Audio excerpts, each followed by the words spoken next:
The Tvwan News is proudly brought to you by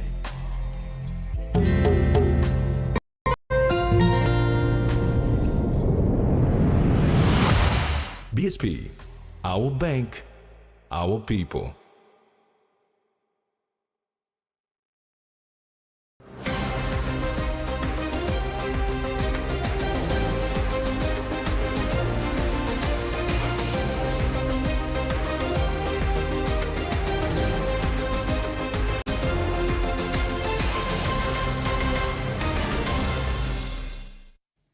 Hello and welcome. This is Saturday's news.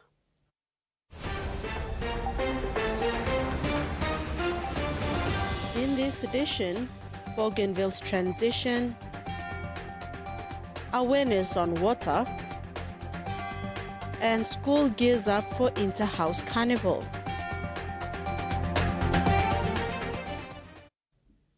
The next phase in Bougainville's transition from autonomy to independence has begun after parliamentarians passed a motion on Thursday to convert the autonomous region's House of Representatives into a constituent assembly.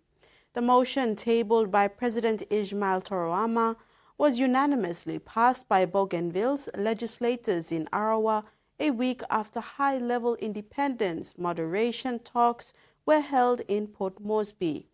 The conversation of the House of Representatives into the Bougainville Constituent Assembly sets the stage for the deliberation and adoption of Bougainville's independence constitution, a critical step towards self-governance. It was an emotional end to the Bougainville Parliament on Thursday, 27 March 2025, as the Bougainville House of Representatives officially transitioned into the Bougainville Constituent Assembly. The House erupted in applause as the motion was unanimously passed, signaling the beginning of the next phase in Bougainville's transition from autonomy to independence. ABG President Ismail Toroama, in presenting the motion in Parliament, described it as a profound moment, paying tribute to past, present, and future leaders who have contributed to Bougainville's independence aspirations. Make acknowledgement to the leadership of Bougainville from the past, especially for the fighting leadership, includes men and women, those who died. 10 to 15,000 lives have been lost, and this time is the defining moment of this time, of this hour, that this motion must be moved. It is the defining moment of truth. It is the truth that will be liberating our founding fathers. It is the truth that we will define our political rights for independence. It is the moment of truth that this House move this motion into the reality of seeing things from the lenses of Bougainville. The conversion of the House into the Bougainville Constituent Assembly sets the stage for the deliberation and adoption of Bougainville's independence constitution, a critical step towards self-governance. In collaboration with our counterparts into reassuring the people of Bougainville moving and going forward to be more fiscally self-reliant and to be more determined, and the status quo will change after this motion. This is the defining moment for the people of Bougainville. I move that the House shall move to independent status. In the history of our political journey to independence, this day marks the departure from being autonomous to independent status. This is the day our people have been waiting for. ABG Attorney General and Minister for Bougainville Independence Mission Implementation, Ezekiel Massat, explained that this conversion was necessary to ensure the Assembly could effectively deal with matters relating to the new independence constitution for Bougainville. The independence constitution is expected to be tabled later this year, but Thursday's passing of the motion marks the official beginning of this process. Maricela Caledonia, Tvwan News.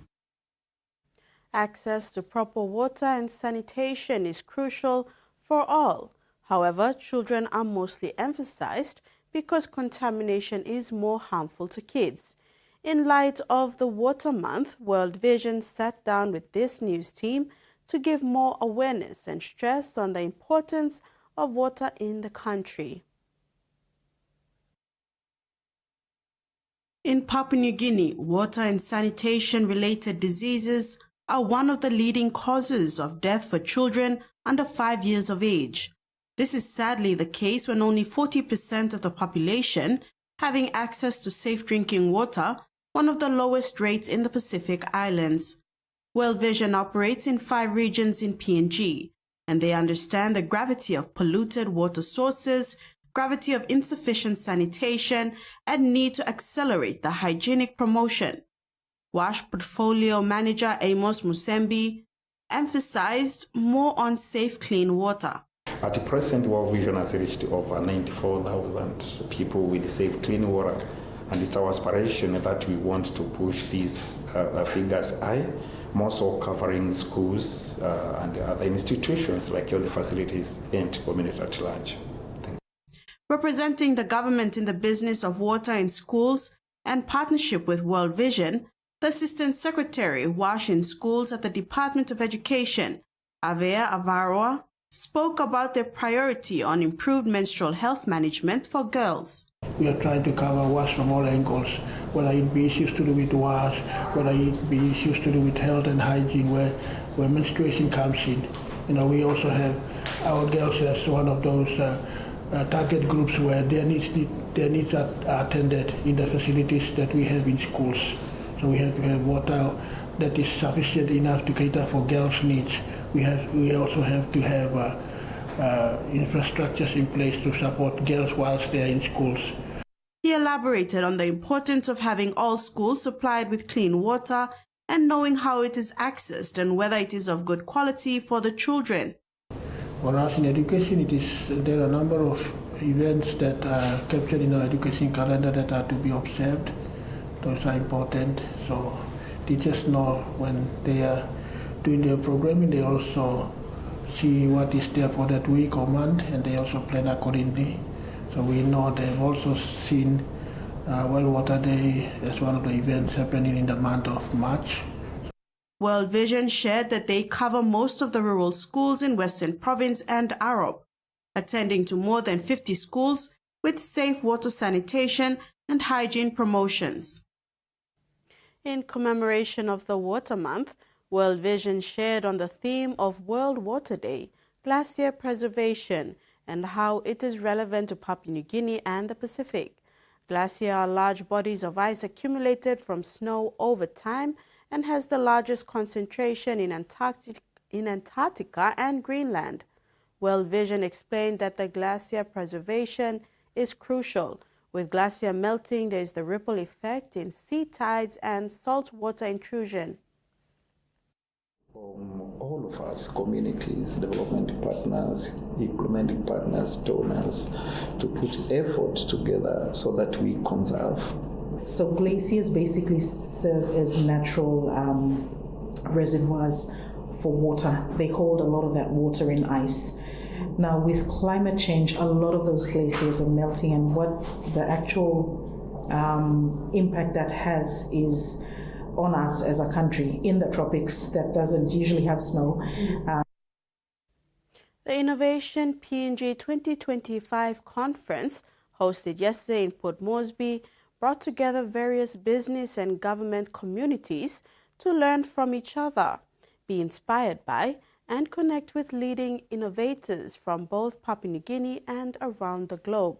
Speaking at the conference, Digicel PNG's Chief Executive Officer, Tariq Bodiev, highlighted the company's 17 years of operations, underscoring that Digicel didn't just bring mobile phones, it brought inclusion, opportunity, and national progress. Tariq Bodiev is a seasoned telecom executive with over 20 years of experience driving business transformation, market leadership, and digital innovation across multiple regions in Africa. Today, he leads as Chief Executive Officer of Digicel PNG. taking charge of not only Digicel's telecommunications but also Digicel TV, as well as cell money operations. 17 years ago, communication in Papua New Guinea was a privilege for the few. Then Digicel arrived, breaking barriers, disrupting the status quo, and connecting the nation. Remote village gained access to communication, business thrived, family stayed connected, and emergency response improved. Bodiev went on to inform the conference that in his 9 months as CEO of Digicel PNG, he's seen how the company drives progress, supports national development, and creates new opportunities. I've seen how we drive progress, support nation development, and create new opportunities. As PNG leaders, 4G network, we remain committed to expanding connectivity. Recently, we invested 20 million kina to modernize the 4G network in Leh, in addition to the 115-site new tower in Polmos in Leh that increased population coverage by 20%. The investment is about more than infrastructure. It's about making PNG competitive and future-ready as we approach 50 years of independence. The CEO spoke about bridging the digital divide, stating that connectivity shouldn't be limited to cities, highlighting that in the present, Digicel's network covers 85% of Papua New Guinea's population, including once unreachable areas. He assured that Digicel is committed to working with the government and partners to drive innovation and expand digital inclusion, stating further that this conference is an opportunity to shape PNG's digital future together. Maricela Kelleton, TV1 News. TV1 News continues after the break. Stay with us.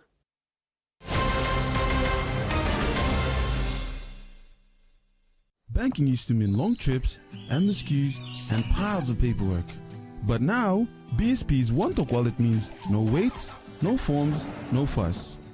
No BSP account needed. Just dial *131# to access your money wherever, whenever. Send, receive funds, withdraw cash at an ATM without a bank card, pay for school fees, and make top-up purchases safely and securely. BSP's One Talk Wallet. Money made easy.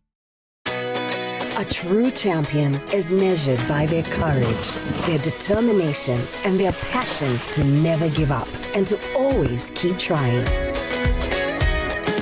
With a delicious Milo in milk taste and added nutrients, Milo in milk is a great way to fuel our little champions with nourishing energy every day. Because true champions give it their all. Milo, PNG and Mia. Find PNG made. The Toyota JD Hi-Ace bus comes in 14 and 15-seater high-roof luxury model powered by 2.8 liters JD engine for optimal performance output, fuel efficiency, and quietness. Designed with improved safety features and easy maneuverability for tire steering angle. The Hi-Ace lift suspension and annular frame structure is opted for smooth ride, comfort, and safety. Experience the ride on the Hi-Ace bus and experience the Hi-Ace pride. The bus that exceeds all expectation. It's back to school with Lay Biscuits. We're giving away a massive 100,000 kina cash gift voucher to help you kickstart the year. We've got prizes up for grabs from 200, 500, 1,000, 2,000, and a whopping 5,000 kina cash gift voucher. Here's how to enter. Spend 10 kina or more on any Lay Biscuit product. Write the contact details on the back of the receipt for your chance to win. Promotion starts on the 10th of February and ends on the 4th of April. Fresh draw on the 11th of April and the major draw on the 16th of April. See selected stores nationwide. Terms and conditions apply.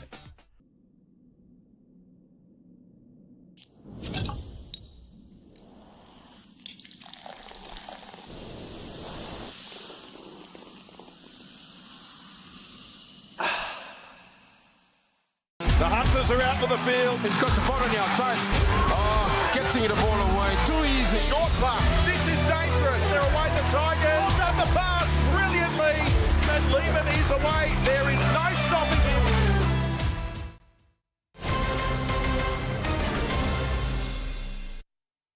Thanks for staying with us. In Kabanut, Village, West Coast Namatanai in New Island Province, a new United Church building is taking shape, a symbol of faith, perseverance, and the lasting legacy of the Kabbalah clan. The 13-year construction project, led by master carpenter John Demas and supported by his clan's men and women, is set for commissioning in July this year, marking a milestone in the community's spiritual journey. The church's significance goes beyond its walls. It embodies the rich Christian history of the Kabbalah people. Once known as fierce warriors, the clan became champions of the faith, following the powerful transformation of Malawa, a legendary warrior who turned to Christ. His conversion ignited a spiritual movement, leading to the spread of Christianity across New Island. 15 rural airstrips in Hela province have been identified to under revitalization under a recent agreement signed by the provincial government and Rural Airstrip Agency of PNG. Last week, the Hela provincial government and the Rural Airstrip Agency of Papua New Guinea Limited signed a memorandum of agreement to commence collaboration to revive 15 rural airstrips in the province. Our rural airstrips are basically the lifeline of the people living in our rural communities, and it's important we get to serve those that are in the rural communities because they represent at least more than 70% of our population of the country. So it's important we must be able to deliver services to those in the rural communities. And so Rural Airstrip Agency Chief Executive Officer Kim Rose Opiti clarified that the total cost of the investment will be revealed after RAA conducts surveys and develops proper scope of works for each of the 15 airstrips. The Hela Governor Philip Undialu said over the past few years, the focus of the provincial government has been on road conditions under the Connect PNG program. However, focus is shifting to cater for air transport needs. Over the years, as I said, we've been focusing on road. And some areas we've reached and more areas yet to be reached. So now we are gathering ourselves to put our eggs together, collaborative effort with putting our resources together to get those airstrips revived. We just want to make a commitment that Hela Provincial Government and our DDAs are coming on board to support the RAA to help us revive the airstrips so that they serve our people better. Undialu made special mention thanking the Mission Aviation Fellowship and church organizations in the province for filling the gaps not covered by the provincial government. 12 of the 15 airstrips are located in the Koroba Lake Copiago electorate. Local MP William Bando expressed appreciation for the initiative. We prioritize Copiago, but I will thank the provincial government and government for bringing our airstrips to the front so we can start work on the others. Copiago is ready to go. Governor Undialu emphasized that the provincial government and the district development authorities will collaborate to ensure the successful delivery of this initiative to revive the 15 rural airstrips crucial to the lives of the locals. Maricela Caleton, TV1 News. Turning abroad, it has been almost a year since riots erupted in New Caledonia over the contentious issue of French governance of the territory. The violence brought the nation's economy into a crisis state, while thousands left to work abroad. But there has been some glimmer of hope after pro- and anti-independence factions met for talks for the first time in years. In downtown Noumea, times are tough. We had received money from the French government, obviously. Otherwise, we would have been all dead already. Last May's riots caused more than $3 billion worth of damage, and an estimated 10,000 people have since moved overseas. Basic services are also under strain. There are many difficulties in terms of transport, many difficulties in terms of housing, and also many issues with unemployment since many have lost their jobs. While independence from France remains a key issue, so does inequality. The real problem centres on wealth sharing. We have a lot of winners. On the other hand, you've got many people who don't have much. With no clear pathway to an agreement between loyalists and pro-independence groups, New Caledonia still faces an uncertain future. But there has been progress. Last month, the new French Overseas Minister, Manuel Valls, got both sides in the room to talk for the first time in years. Manuel Valls, at least, is perceived as being more sensitive to the Melanesian way, but is still walking on a very tight rope. Speaking exclusively to the ABC, New Caledonia's new pro-French president wants to find a way forward. Everyone must work in this direction to rediscover what is deepest inside us, the desire to live together. Because if we're talking about we want to be independent and so on, for me, it's in the realm of dreams. It's very, very difficult for many families. And so we need to sign a political agreement to stabilise things. Discussions on an agreement are set to continue over the next week. And that ends our news segment. Sports is next. Stay tuned.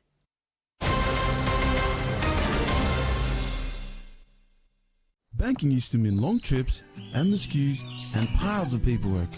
But now, BSP's one-talk wallet means no waits, no forms, no fuss.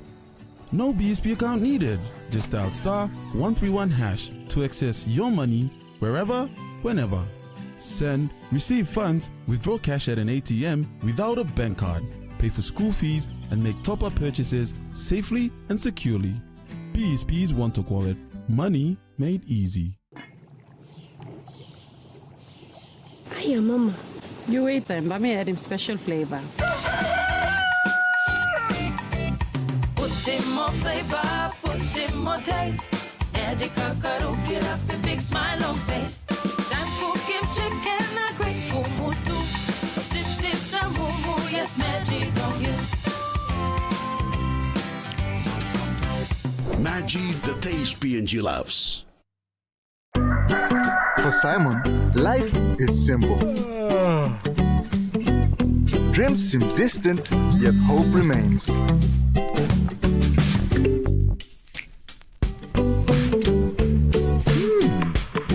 One ticket, one dream. Simon's world changed forever. Yes! From small dreams to big possibilities. One Talk Jackpot is here for everyone. Win big every day. Life is about making memories, sharing new adventures. Go beyond the familiar. Don't let bacteria hold you back from experiencing the world.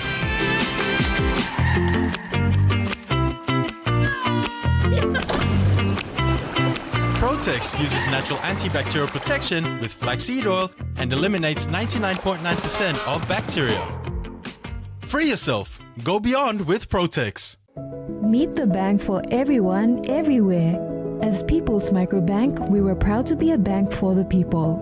Now as National Banking Corporation, we are bringing modern banking to all in Papua New Guinea. With more branches and our friendly staff ready to assist you in more places, we are making money matters simple and fair. So wherever you are, however you say it, say hello better banking. Learn more at nbcpng.com.pg.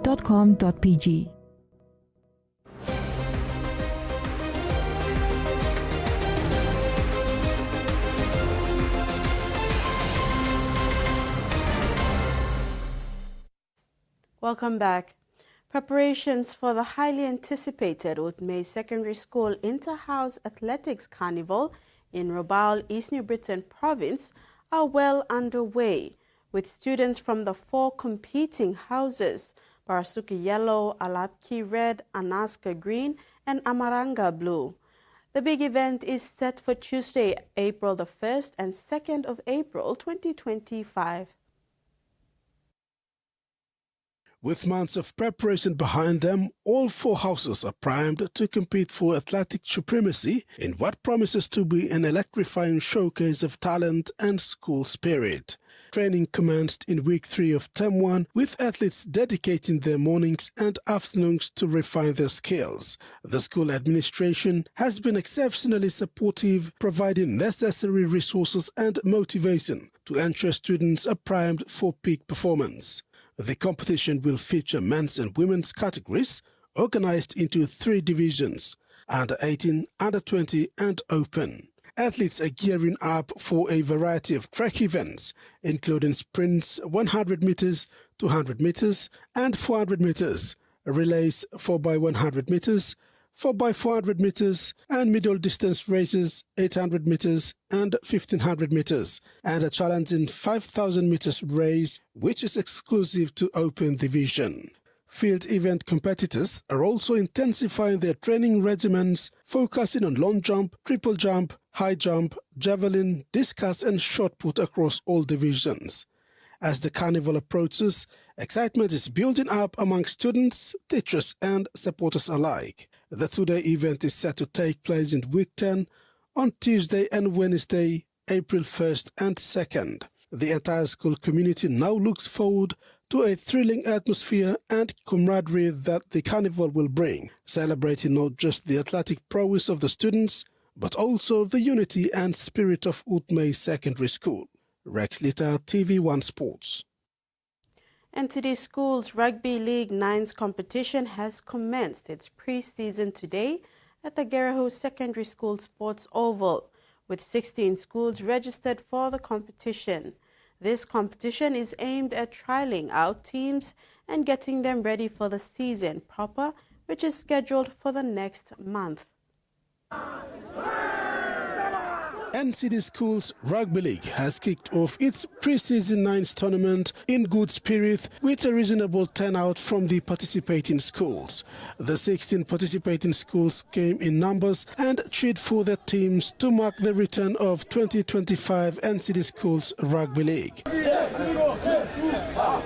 The 9th competition hosts all the schools in the NCD, with only 2 teams from Central Province, Laloki High School and Iobuna Koba Primary School. Each school fielded a team each in the under 19, under 17 and under 15 divisions for boys. The girls' competition will have teams of under 18 and under 16. Schools have been told to field in players according to the age categories to ensure the competition runs well and transparent. Vice President of NCD Schools Rugby League, Michael Anaya, provided an update on the 9th competition for the next 2 weekends and the season proper schedule for next month. We have started our 9s today, and some of the team will continue on tomorrow. Actually, we have 52 schools participating, but unfortunately, because of the affiliations and all this, many of the schools have not been affiliated. That's why only 16 were affiliated, so we are now running our competition. Hopefully it's going to be 2 weeks, this week and next week. After 2 weeks of 9s, we will run the season proper the following week. Anaya further said they have been working closely with the NCD and Port Moresby Vipers to ensure their players get exposure at the national and international level, which the Vipers have been supportive in getting some players into its academy program. Vipers has come aboard to take NCD schools to be their pathway while he was playing at Yobuna. Now that he has been selected and he's been chosen to go to England, he took a flight today to England, which is in partnership with Port Moresby Vipers pathway to Halcombe. This for junior Kaika, but we had also 5 other students who were selected last year from this competition, which was accompanied by Vipers down to with the Vipers pathway to Australia. Our under 17 boys were among those that traveled to Australia, and out of those students there were 5 who were selected. Unfortunately, 2 were dropped because of certain reasons, and 3 were selected and are still undergoing training at the moment, and probably their last test will be in April. Once they pass the test, they'll be signing the contract with Cowboys. Anaya commended the schools for being supportive over the years. He said 2025 has its own challenges, but together they can deliver a successful event. He thanked the schools, NCD government, teachers and students for making the event. Rex Litter, TV1 Sports. And that ends the sports segment. We'll now have the weather forecast.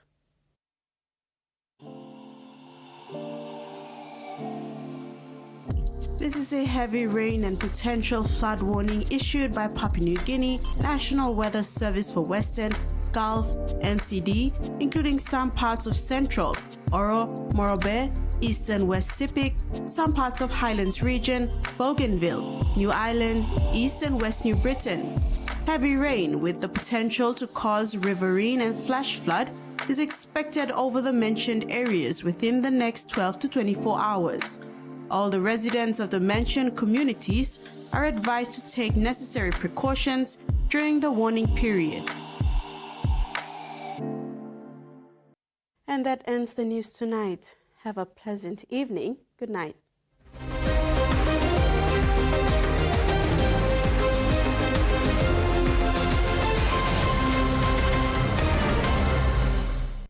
The Tvwan News was proudly brought to you by